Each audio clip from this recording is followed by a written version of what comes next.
Okay students, last class जो आपका ये डेवलपमेंटल बायोलॉजी का हम लोग पढ़ रहे थे उसमें प्रोसेस जो पढ़े थे यूनिट 2 का first process was in vitro maturation.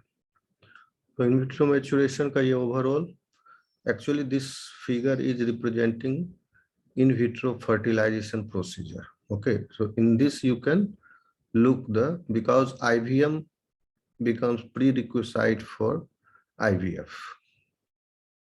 Okay, so in this you can see in step 1 what they are doing is initial tests are done with ultrasounds.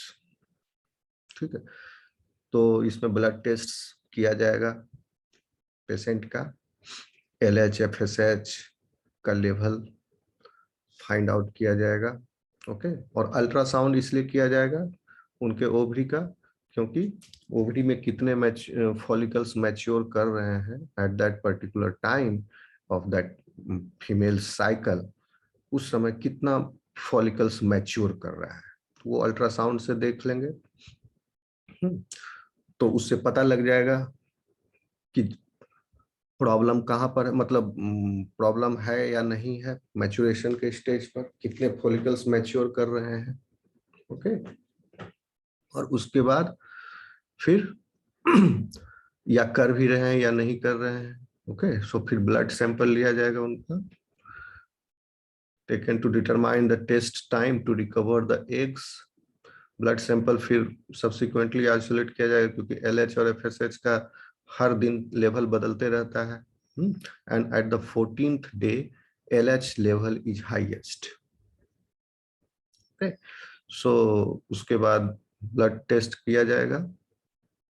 उस ब्लड टेस्ट से जब LH लेवल हाईएस्ट होगा, जिस दिन blood test में आ जाएगा, उसी दिन उसका एग जो है रिकवर किया जाएगा फीमेल का सर्जिकली। ओके, सो ये IVM प्रोसेस है, इन विट्रो मैच्योरेशन प्रोसेस का स्टेप्स अब ये है जो डिस्क्राइब कर रहे हैं। उसके बाद इमेच्योर एग्स को रिट्रीव किया जाएगा यूजिंग ए माइनर सर्जिकल प्रोसीजर। ठीक है, जिस दिन भी मान लो डे नंबर n जो है उसमें LH का लेवल कुछ है, फिर डे नंबर n LH का लेवल और बढ़ गया हाईएस्ट, तो on that day eggs will be retrieved। पहले क्या किया जाता था, एग को रिट्रीव करने के बाद सर्जिकली ओल्ड मेथड था कि एग को प्लेस किया जाता था in culture medium, last class में बताया आपको, और हॉर्मोन्स FSH से उसको ट्रीट किया गया। Okay, until they mature. लेकिन अब नया प्रोसीजर है जिसमें oocytes को स्टिमुलेट किया जाता है क्यूमिलिन और साइक्लिक AMP के कॉम्बिनेशन से। और इसमें इफिशियंसी काफी ज्यादा है। क्यूमिलिन क्या होता है? क्यूमिलिन एक एक्चुअली रेगुलेटर है, regulator of FSH secretion. Okay, तो FSH जो है आपके कहाँ से सिक्रीट होता है? फॉलिकल सेल से, ग्रेनुलोजा सेल से, फर्स्ट क्लास में बताया है। और क्यूमिलिन जो है दो और हार्मोन्स होते हैं, एक्टिविन और इनहिबिन। एक्टिविन FSH के एक्शन को बढ़ाता है, उसको कॉम्प्लीमेंट करता है, और FSH के सिक्रीशन को, उसके फंक्शन को, और इनहिबिन जो है FSH के फंक्शन को इनहिबिट करता है। ये दोनों हार्मोन ग्रेनुलोजा सेल से निकलते हैं। और क्यूमिलिन जो है सिक्रीट होता है oocyte के द्वारा। ओके, फॉलिकल के अंदर ग्रेनुलोजा सेल भी है और oocyte जो ग्रो कर रहे हैं वह भी है। तो oocyte से क्यूमिलिन निकला और ग्रेनुलोजा सेल से एक्टिविन और इनहिबिन। ओके, और यह एक्टिविन और इनहिबिन उसी ग्रेनुलोजा सेल से, फॉलिकुलर सेल से, जब FSH तो निकल रहा है पिट्यूटरी से। ओके, तो पिट्यूटरी से जब FSH आ रहा है तो उसके एक्शन को एनहांस करेगा या इनहिबिट करेगा। ओके, ग्रेनुलोजा सेल से एस्ट्रोजन भी निकलता है। ओके, समझ में आ रहा है स्टूडेंट्स? आवाज आ रही है मेरी? Yes sir. ओके, तो यहां तक यस सर। स्टेप 5 ये पूरा हो गया आपका IVM process, purely IVM process है। in vitro maturation. Why this is in vitro? Because we are surgically isolating the growing oocytes in the maturation phase.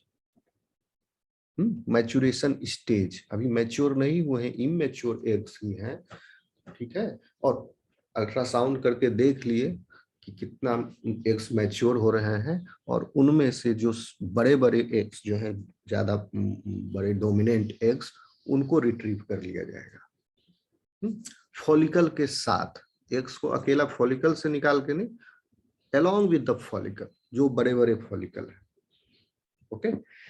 उसके बाद उनको हम in vitro outside the body उसको मैच्योर करेंगे oocyte को, ठीक। तो oocyte को मैच्योर करने के लिए, चूंकि oocyte जब अंदर में था बॉडी के अंदर, तो oocyte खुद ही क्यूमिलिन जो है बना रहा है, और चूंकि इनको आईवीएम की जरूरत पड़ी, दैट मीन्स मैच्योरेशन नहीं हो रहा है अच्छे से, तो एक्सटर्नली हम oocyte को सब्जेक्ट करते हैं क्यूमिलिन से और साइक्लिक एएमपी, ये मैसेंजर है, इन दोनों के साथ सब्जेक्ट किए तो क्यूमिलिन जो है एक्टिविन और इनिविन के जो रेगुलेटर्स हैं उसको बैलेंस कर देगा। क्यूमिलिन एक्चुअली हेटेरोडाइमर है, दो प्रोटीन का, दोनों अलग अलग तरह के प्रोटीन है। एक बोन कुछ नाम है उसका, बोन मॉर्फोलॉजिकल फैक्टर ऐसे कुछ नाम है, बीएमपी एंड ग्रोथ फैक्टर। तो जस्ट जान लो क्यूमिलिन है, heterodimer of two proteins, and then it is regulating the function of activin and inhibin, and in turn activin and inhibin is stimulating, is helping FSH, is aiding the function of FSH. अगर activin नहीं होगा तो inhibin, sorry activin नहीं होगा तो FSH का function जो है वो इनहिबिट हो जाएगा, ओके। तो इनहिबिन को डिक्रीज किया, एक्टिविन को बढ़ाया, ये क्यूमिलिन। सो यहां तक हो गया आपका, जिसकी वजह से oocytes जो हैं वो मैच्योर कर जाते हैं।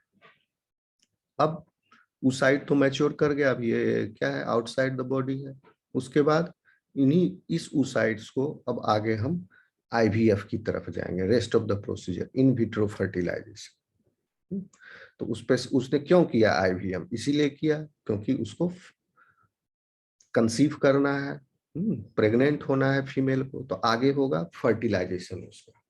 तो असिस्टेड फर्टिलाइजेशन है, चूंकि ये बॉडी के बाहर एग है तो स्पर्म भी इसको इंजेक्ट करना पड़ेगा। Most often the sperm is inserted into each mature egg using ICSI. ICSI is intracytoplasmic sperm injection. उस साइट में स्पर्म को इंजेक्ट कर दिया गया। उसके बाद, और एक ही oocyte नहीं, इसमें जब मैच्योर हुए तो कई सारे oocytes मैच्योर हुए इसमें, क्योंकि ओव्यूलेशन होना नहीं है, ये तो बॉडी के बाहर है, मैच्योर हो रहा है, फॉलिकल में है, ओके। तो कई सारे oocytes मैच्योर हुए, और उन oocytes में ICSI के द्वारा स्पर्म इंजेक्ट किया गया। Generally 1 to 4 embryos are inserted into the womb via a surgical process after the fertilization. Fertilization के बाद जायगोट बन गया, एम्ब्रियो हो गया, उसको यूट्रस में इम्प्लांट कर दिया गया बाय सर्जिकल प्रोसेस। तो 2 बार सर्जिकल प्रोसेस हुआ इस पूरे घटनाक्रम में, एक बार एग को रिट्रीव करने में और दूसरे बार जायगोट को ट्रांसप्लांट करने में। Okay students, are you getting? Yes, sir. उसके बाद one has to wait for 12 days to see if the implantation has taken place or not. तो सक्सेसफुल इम्प्लांटेशन हुआ कि नहीं हुआ, वहां पर अटैचमेंट, प्लासेंटा डेवलपमेंट शुरू हुआ कि नहीं हुआ, यह 12 दिन के बाद फिर अल्ट्रासाउंड से एनालाइज कर लिया जाता है।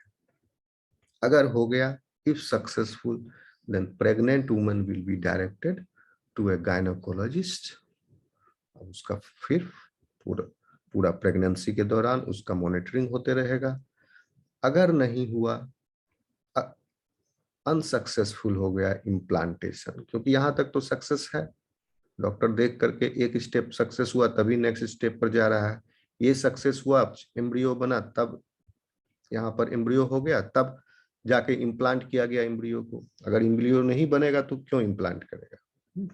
तो यहाँ तक तो सक्सेस है। इसके बाद इम्प्लांटेशन में यहाँ पर ज्यादातर जो है सक्सेस नहीं हो पाता, ऑलमोस्ट 70% जो है अनसक्सेसफुल हो जाते हैं, 30% के अराउंड सक्सेस मिलती है। फिर अगर अनसक्सेसफुल हो गया तो कपल और woman may have to undergo another cycle of IVF.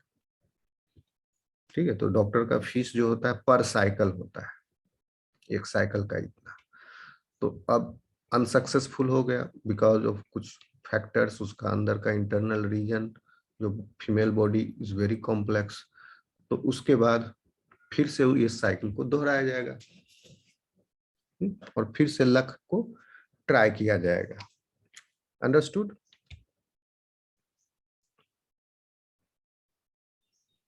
Yes sir.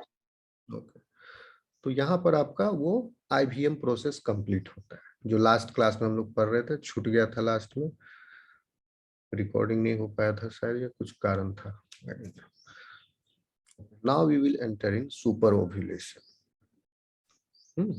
तो देखिए, इसी से आपको थोड़ा आइडिया लगेगा सुपर ओव्यूलेशन का, क्योंकि इसमें नेट ठीक है क्या? आवाज आ रही है सही से मेरी? Yes sir. तो देखिए इसमें क्या किया गया बेसिकली, ये इन चूंकि oocyte को मैच्योर करना आवश्यक है, तभी फर्टिलाइजेशन होगा। तो oocyte मैच्योर नहीं कर रहा है फीमेल्स में, जिसकी वजह से वो कंसीव नहीं कर पा रहे हैं। तो अब क्या किया गया? एक तरीका तो है सिंपल, कि माइल्ड या हम कहें ovulation induction, mild ovulation induction. नीचे से शुरू करें, पहले ट्राई किया जाएगा माइल्ड ओव्यूलेशन इंडक्शन का फीमेल में इन विवो, उसके बॉडी में ही कुछ ड्रग है, मैं आगे नाम बताऊंगा आपका, जिसको लेने के बाद ओव्यूलेशन जो है का इंडक्शन होता है, ओव्यूलेशन बढ़ जाता है। ठीक है, क्योंकि नेचुरल कंडीशन में क्या होता है कि एफएसएच और एलएच का लेवल इस तरह से बैलेंस्ड रहता है एवरी डे ऑफ द, हर दिन साइकिल का अलग अलग होता है एनवायरनमेंट, और उस दिन माइनर वेरिएशन होते रहते हैं, और उस हिसाब से वो बैलेंस्ड है हॉर्मोन्स, नॉर्मल जो नेचुरल वे है। और इस प्रकार से बैलेंस्ड है कि at the time of ovulation और the 14th day only one follicle जो है रप्चर करे, सिर्फ एक ही फॉलिकल रप्चर करे, और उस फॉलिकल के रप्चर करने से एक ही एग जो है मैच्योर एग या सेकेंडरी oocyte बाहर आए, जिसमें फर्स्ट रिडक्शन डिवीजन हो गया है, फर्स्ट पोलर बॉडी फॉर्मेशन एक ही हो। लेकिन अगर आप एफएसएच की मात्रा बढ़ा दें फीमेल के बॉडी में आर्टिफिशियली, तब क्या होगा? more than one follicle will rupture at the time of the ovulation. So as a result of which you will get more than one mature egg. So the chances are of getting twins, and this is the side effect of this process. आगे बताएंगे, many of the time जो है, और चूंकि ये तो IVM है, इसमें तो हम आर्टिफिशियली सेलेक्ट कर रहे हैं, तो इसमें ट्विन के चांसेस आपके ऊपर है, क्योंकि यहाँ पर 4 एम्ब्रियो इंसर्ट किया गया, इन 4 में से 1 to 4, एक भी किया जा सकता है, 2 भी, 3 भी, 4 भी। अगर मान लो 4 कर दिया गया इम्प्लांट, 2 हो गया, 2 नहीं हुआ, तो ट्विंस हो जाएंगे चांसेस है। 3 हो गया, 1 नहीं हो पाया, ट्रिपलेट्स हो जाएंगे। अगर 1 हुआ इम्प्लांट तो फिर 1 हो गया, क्वाड्रुप्लेट्स भी हो सकते हैं, इसीलिए 4 कर दिया गया। पेंटाप्लेट्स के लिए फिर फीमेल में वो नहीं रहेगा। तो कम से कम 1 से 4 तक हो मतलब संभावना है कि हो जाएगा प्रेगनेंसी में बेबी। तो ये तो इन विट्रो सिलेक्शन हुआ। लेकिन अगर माइल्ड फॉर्म में अगर दवा के द्वारा बॉडी में ही ओव्यूलेशन को इंडक्ट किया जाए तो 1 से ज्यादा oocytes ओव्यूलेट हो जाएंगे, जिससे कि ट्विंस या ट्रिपलेट्स की संभावना बढ़ जाती है। ओके, तो ये हो गया आपका इन विवो, जो दवा के द्वारा बॉडी में किया जाता है। सुपर ओव्यूलेशन भी जो है वो यही प्रोसीजर है, ये by the help of drug और द हार्मोन्स और the combination of both. And this is the method where the numbers of oocytes are increased that are released at ovulation, and the number of oocytes available for fertilization are more than 1 in number in super ovulation. Okay, so super ovulation is basically, screen दिख रहा है आपको? Super ovulation. Yes sir. Okay, so इसको क्या कहेंगे हम लोग? Super ovulation जो है इसको हाइपर स्टिमुलेशन भी कहते हैं। ठीक है, तो super ovulation is also known as controlled ovarian hyper stimulation, and this is the process by which a woman is induced to release more than 1 egg in a month. ठीक, and it is different from the ovulation induction, जो अभी हम थोड़ी देर पहले बात कर रहे थे, mild form of ovulation induction. ठीक है, दवा के द्वारा। ओके, तो उससे ये डिफरेंट है।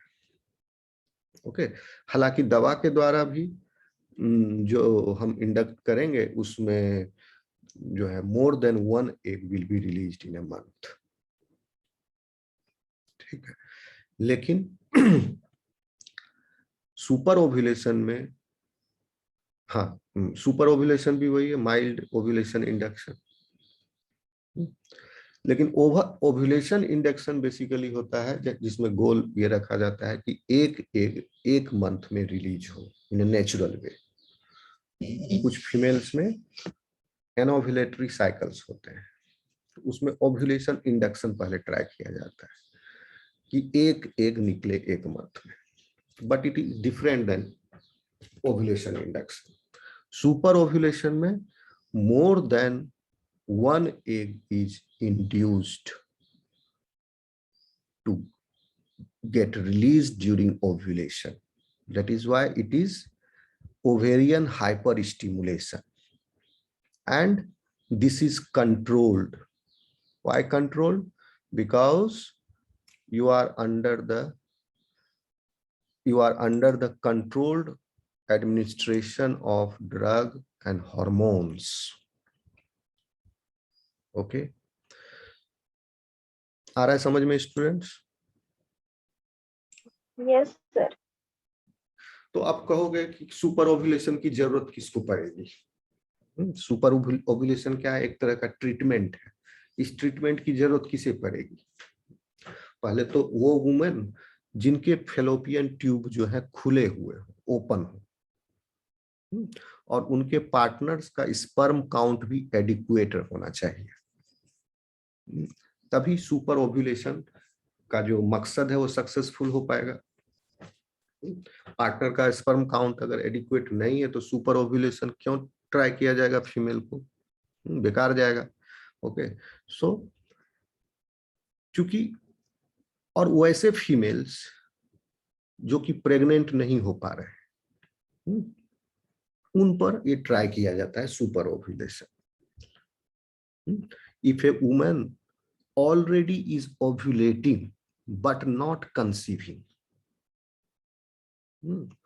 woman is ovulating in a normal way, but she is not conceiving, then the doctors can increase her chance of getting pregnant by causing her to release more eggs via super ovulation. ठीक है, सो एक female को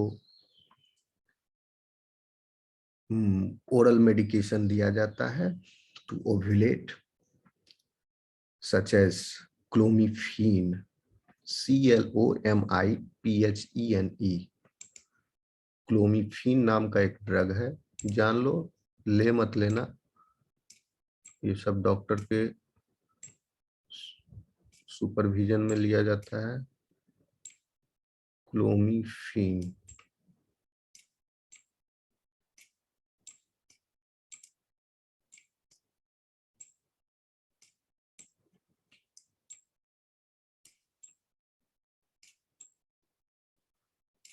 क्लोमिफीन से जो है ये ovulation जो है स्टिमुलेट होता है, other many follicles will mature because of this oral medication. Tablet capsule है, सॉरी टेबलेट है या कैप्सूल हम नहीं जानते, बट ओरल है, पिल है एक तरह का। सो एंड इस जो कंसीव नहीं कर पा रहे हैं उन फीमेल्स को ये दिया जाता है, लेकिन कंडीशन क्या है कि उनके अंदर ओव्यूलेशन हो रहा हो तभी ये दवा काम करेगी, यानी ओव्यूलेशन का प्रोसीजर इज ओके, वहां पर कोई प्रॉब्लम नहीं है, ओव्यूलेशन हो रहा है, तो इसलिए इस दवा के माध्यम से सुपर ओव्यूलेशन हो जाएगा। अगर ओव्यूलेशन नहीं हो रहा है तो कुछ अदर ट्रीटमेंट ट्राई किया जाएगा, तब क्लोमिफीन विल नॉट वर्क, लेकिन ओव्यूलेशन हो रहा है तब क्लोमिफीन देने से सुपर ओव्यूलेशन होगा। ओके, सो इस सुपर ओव्यूलेशन के द्वारा जो है फीमेल्स का चांस इंप्रूव कर जाता है to conceive by stimulating her ovaries to release more eggs, तो चांस प्रोबेबिलिटी बढ़ जाती है फर्टिलाइजेशन की। एक एग है, एक दो एग हो गया, 3 एग हो गया, 4 एग अगर है तो चांसेस बढ़ जाएगा फर्टिलाइजेशन का। Okay, are you getting me students? Yes sir. Okay, तो ये कैसे कैसे होता कैसे? वन सेकंड,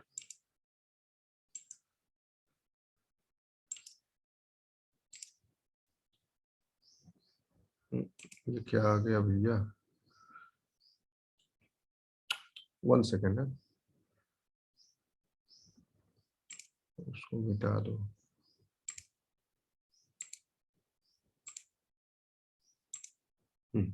तो ये कैसे परफॉर्म होता है, ठीक है, तो ये अभी यहाँ काव का फोटो बना हुआ, आप लोग कंफ्यूज मत करना। ओके, अभी जो हम बता रहे हैं वो ह्यूमन के कंटेक्स्ट में बता रहे हैं, ठीक है। इनका सुपर ओव्यूलेशन टेक्निक जो है वेटनरी डॉक्टर्स इस्तेमाल करते हैं काफी ज्यादा, जिससे कि कैटल्स को मतलब कोई पर्टिकुलर जो ब्रीड होती है या रेस है, कोई अच्छी गाय है, उसकी संख्या बढ़ाने के लिए, ज्यादा दूध देने वाली गाय है, कोई पर्टिकुलर ट्रेट है जेनेटिक्स का, तो उसकी संख्या बढ़ाने के लिए यह इस्तेमाल किया जाता है वेटनरी फील्ड में भी। तो हम अभी ह्यूमन के कॉन्टेक्स्ट में बता रहे हैं, तो आप जान लीजिए कि किसके ऊपर ये कैसे परफॉर्म किया जाता है।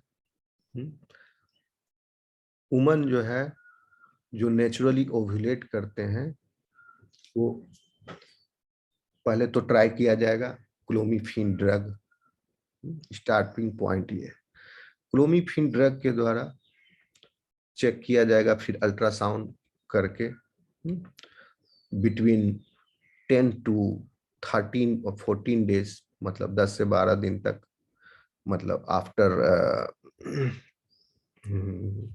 दिस थिंग फॉलिकुलर फेज में उनका रिपीटेड अल्ट्रासाउंड किया जाएगा डे आफ्टर अनदर डे। तो और क्लोमिफेन ड्रग भी उनको दिया जाएगा साथ ही साथ, और ये मॉनिटर किया जाएगा कि फॉलिकल्स कितने फॉलिकल्स ग्रो कर रहे हैं और मैच्योर कर रहे हैं। ओके, और ये सबसे आसान तरीका है क्लोमिफेन दे करके, क्योंकि खर्चा भी कम है, लो कॉस्ट, और रिस्क भी कम है इसमें। उसके बाद अल्ट्रासाउंड करके देख लिया जाता है टाइम ऑफ ओव्यूलेशन, और डिटरमाइन कर लिया जाता है कि कितने फॉलिकल्स ग्रो कर रहे हैं। अगर अल्ट्रासाउंड के द्वारा यह पता चल गया कि फीमेल्स जो है सिर्फ एक ही फॉलिकल प्रोड्यूस कर रहा है, तब क्या किया जाएगा, इस क्लोमिफेन ड्रग का डोज जो है चेंज कर दिया जाएगा, इन द नेक्स्ट साइकिल बढ़ा दिया जाएगा। और अगर और दूसरा तरीका ये भी है, ये तो ड्रग बेस्ड हो गया, but nowadays females इसमें सक्सेस रेट ज्यादा होता है। They go super ovulation by opting gonadotropin injection. तो गोनाडोट्रोपिन आप लोग जानते हैं हार्मोन है, एंड दैट काउज गोनाडोट्रोपिन जैसे कि LH एंड FSH, और ये हार्मोन्स जो हैं that cause eggs to grow and ovulate. और ये गोनाडोट्रोपिन का इंजेक्शन जो है दिया जा सकता है फीमेल्स को, और सिंपल है इनका इंजेक्शन, कोई इंट्रावीनस इंजेक्शन नहीं होता है, ना इंट्रामस्कुलर, ये होता है इंट्राडर्मल। इस जैसे इंसुलिन का इंजेक्शन है, स्किन के नीचे दिया जाता है, छोटी सी नीडल होती है, just beneath the skin it is given. और उसके बाद क्योंकि स्किन के नीचे देंगे तो देते हैं, इसीलिए देते हैं स्किन के नीचे कि वो स्लो एक्टिंग होता है, ब्लड में वो धीरे धीरे इंटर करता है। क्योंकि पहले हो गया टिश्यू स्पेस में, टिश्यू स्पेस से फिर एक्स्ट्रा सेलुलर फ्लूइड, फिर लिम्फ से फिर then it will enter in the circulation, और धीरे धीरे एंटर करेगा ब्लड सर्कुलेशन। और अगर डायरेक्ट इंट्रावीनस दे दिए तो पूरा का पूरा ब्लड में चला गया आपका, और it will be fast acting, और क्या होगा, उसका हाफ लाइफ भी कम होगा, वो एलिमिनेट भी कर दिया जाएगा जल्दी सर्कुलेशन से। तो इसको इंट्राडर्मल देते हैं, और आपका जो है लेकिन इसकी वजह से हार्मोनल इंजेक्शन की वजह से जो है मल्टीपल एग्स जो है एक ही टाइम पर ग्रो कर जाते हैं, और जैसे डोज बढ़ाया जाएगा तो और ज्यादा एग्स की संख्या बढ़ जाती है, एकदम डायरेक्ट कोरिलेशन है।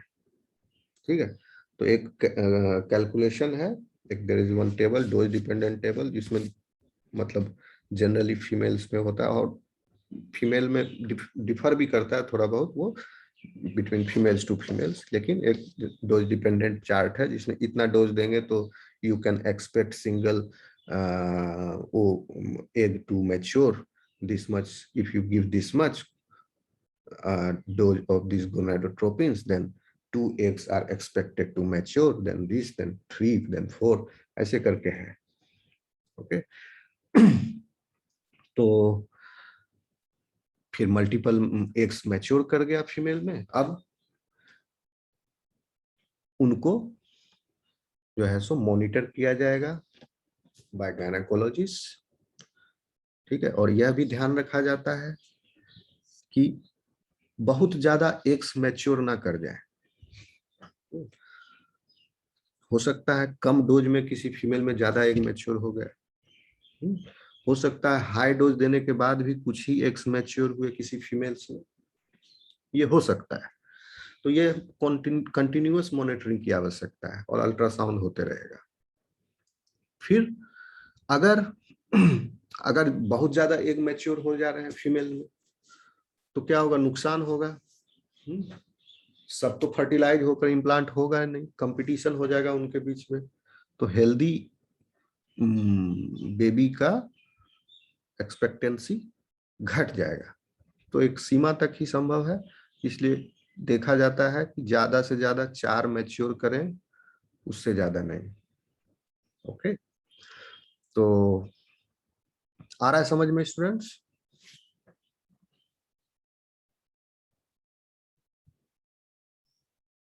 Hello, are you there?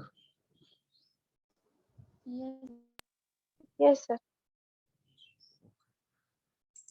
फिर और इसका जो साइकिल होता है, मतलब डोज इन गोनाडोट्रोपिन का ज्यादा दिन का नहीं होता है। 3 दिन तक दिया जाता है, और उसके बाद फिर अल्ट्रासाउंड करके, फिर ब्लड टेस्ट करके LH FSH का लेवल चेक किया जाता है। और फिर अल्ट्रासाउंड किया, देखा हो रहा है तो ठीक, नहीं हो रहा है तो फिर मेडिकेशन में बदलाव किया जाएगा। और एक बार desired number of eggs mature कर गए, देन जो है फीमेल्स को ह्यूमन कोरियोनिक गोनाडोट्रोपिन हार्मोन का इंजेक्शन दिया जाएगा। ठीक है, HCG, ह्यूमन कोरियोनिक गोनाडोट्रोपिन का इंजेक्शन। तो इस इंजेक्शन को देने से ओव्यूलेशन हो जाता है इस हार्मोन से, HCG हार्मोन से। ठीक, अब ओव्यूलेशन हो गया, डॉक्टर मॉनिटर कर रहा था, सुपर ओव्यूलेशन करा दिया उसको। जब देख लिया अल्ट्रासाउंड करके कि बहुत सारे 3 से 4 एग जो है मैच्योर करने की हालत तक पहुंच गए हैं, मैच्योर हो गए हैं, अब नेक्स्ट स्टेप है ओव्यूलेशन। तो उन्होंने फिर इंजेक्शन दे दिया ओव्यूलेशन का, ह्यूमन कोरियोनिक गोनाडोट्रोपिन हार्मोन का इंजेक्शन, और इससे क्या होगा, ओव्यूलेशन हो जाएगा। अब ये ओव्यूलेशन देने के बाद 2 रास्ते, वैसे कई सारे रास्ते, सॉरी, इंजेक्शन होने के बाद, उसके बाद तो ओव्यूलेशन जो होगा वो बॉडी के अंदर होगा, ये इन विट्रो प्रोसीजर नहीं है, इन विवो प्रोसीजर। तो बॉडी के अंदर ओव्यूलेशन होगा। तो इंजेक्शन देने के बाद जनरली 48 आवर्स का टाइम दिया जाता है कपल्स को, गो और आप लोग ये कर लीजिए आपस में सेक्सुअल एक्टिविटीज जो भी है। ओके, और फीमेल को कंसीव करने का अपॉर्चुनिटी दिया जाता है इस दौरान। ये नॉर्मल प्रोसीजर। अगर तो मान लिया